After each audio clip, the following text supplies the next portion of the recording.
વડોદરા ભાજપ લોકસભાના સાંસદના ઉમેદવારનો અભિવાદન કાર્યક્રમ યોજાયો હતો। વડોદરાના ભાજપના સાંસદ ઉમેદવાર ડોક્ટર હેમાંગ જોશીએ આજરોજ સયાજીગંજ વિધાનસભાના ધારાસભ્યના નારાયણ કાર્યાલય કુરવા ખાતે બ્રાહ્મણો દ્વારા આશીર્વચન અને શુભેચ્છા પાઠવવાના કાર્યક્રમનું આયોજન કર્યું હતું, જેમાં સયાજીગંજના ધારાસભ્ય કેયુ રોકડિયા, વૈષ્ણવ સમાજના અગ્રણીઓ, વડોદરા લોકસભાના ઉમેદવાર ડોક્ટર હેમાંગ જોશીનો બ્રાહ્મણો દ્વારા વૈદિક મંત્રોચ્ચાર સાથે લોકસભાના સાંસદ ડોક્ટર હેમાંગ જોશીનો અભિવાદન કાર્યક્રમ યોજાયું હતું, જેમાં બ્રાહ્મણો, જુદી જુદી પાઠશાળા તથા ભૂદેવની મોટી સંખ્યામાં ઉપસ્થિતિમાં અભિવાદન કાર્યક્રમ યોજાયો હતો અને બ્રાહ્મણો દ્વારા એમને આશીર્વાદ આપવામાં આવ્યા હતા કે મોટી સંખ્યામાં લીડથી વિજય થાય તેવું આશાવાદ બ્રાહ્મણોએ વ્યક્ત કર્યો હતો।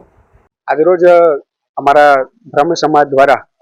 વડોદરા ખાતે જ્યારે ભારતીય જનતા પાર્ટી દ્વારા ડોક્ટર હેમાંગભાઈ જોશીને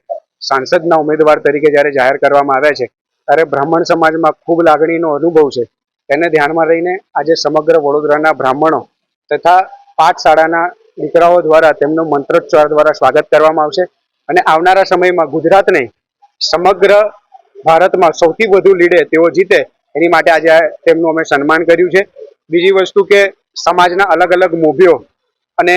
શાસ્ત્રીઓ જે બ્રહ્મ સમાજમાં પોતે ખૂબ સારું નામ ધરાવે છે તેઓ પણ પોતે અહીંયા ઉપસ્થિત રહ્યા છે અને નારાયણ સેવા કેન્દ્ર જે અમારા માનનીય ધારાસભ્ય કેરુભાઈ રોકડિયાનું છે ત્યાં રાખવામાં આવ્યું છે અને અમારા ધારાસભ્યના માર્ગદર્શન હેઠળ આ પૂરું કાર્ય કરવામાં આવ્યું છે। શસ્ત્ર અને શાસ્ત્ર બંનેના પ્રતિકરૂપ આજે ભૂદેવો અને સમસ્ત બ્રાહ્મણો દ્વારા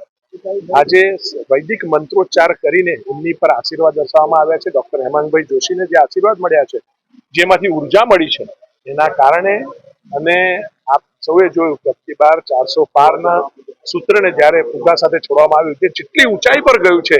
એટલી જ ઊંચાઈ અને એટલા જ વધારે વોટ સાથે ડોક્ટર હેમાંગભાઈ જોશી જે ભારતીય જનતા પાર્ટીના લોકપ્રિય ઉમેદવાર છે, તેઓ જંગી મતે જીતવાના છે। જે પ્રકારે સમગ્ર ગુજરાતમાં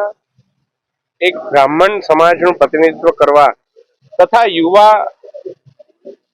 તબક્કાનું પણ પ્રતિનિધિત્વ કરવા માટે માનનીય વડાપ્રધાન શ્રી નરેન્દ્રભાઈ મોદી અને કેન્દ્રીય પાર્લામેન્ટરી બોર્ડે મને લોકસભાના ઉમેદવાર તરીકે વડોદરામાંથી લડવા માટે જે તક આપી છે, ત્યારે બ્રહ્મ સમાજના યુવાનો, આપણા ગુજરાતના બ્રહ્મ સમાજના મહામંત્રી એવા ઋત્વિકભાઈ પુરોહિત અને એમની ટીમ, એમના દ્વારા એક સુંદર એક આયોજન વિચારવામાં આવ્યું કે અમારે વૈદિક મંત્રોચ્ચાર સાથે આપને આશીર્વાદ આપવા છે। હું આપને કહું છું કે જ્યારે પણ એક સાથે આટલા બધા મંત્રોચ્ચાર થતા હોય ત્યારે વાતાવરણમાં એક અલગ જ વાઇબ્રેશનનું નિર્માણ થતું હોય છે, એક દિવ્ય વાતાવરણનું નિર્માણ થતું હોય છે અને આ દિવ્ય વાતાવરણના નિર્માણ થકી મને જે પુષ્પ વર્ષાથી આશીર્વાદ આપવામાં આવ્યા, હું સર્વે બ્રાહ્મણ યુવાનો અને વડીલો જેટલા પણ બ્રહ્મ દેવતાઓ આવ્યા છે, હું એમનો ખૂબ ખૂબ નતમસ્તક આભાર માનું છું અને હું મારા પોતાને ધન્ય માનું છું કે આ પ્રકારે મને એક આશીર્વાદ મળ્યા। જ્યારે વડાપ્રધાન નરેન્દ્ર મોદીજી કહેતા હોય સબકા સાથ, સબકા વિકાસ, સબકા પ્રયાસ, અને સાથે આપણે તો આ પણ જોડવું રહ્યું કે સબકા આશીર્વાદ। આજે બ્રાહ્મણ સમાજના આટલા આશીર્વાદ મળ્યા છે, સવારે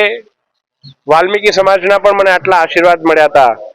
રજપૂત સમાજના મને આશીર્વાદ મળ્યા, પટેલ સમાજમાંથી પણ મને આટલા આશીર્વાદ મળ્યા। એ બાબતે હું ખૂબ જ સુખની લાગણી હું વ્યક્ત કરું છું અને સર્વે બ્રહ્મ દેવતાઓનો ખૂબ ખૂબ આભાર વ્યક્ત કરું છું।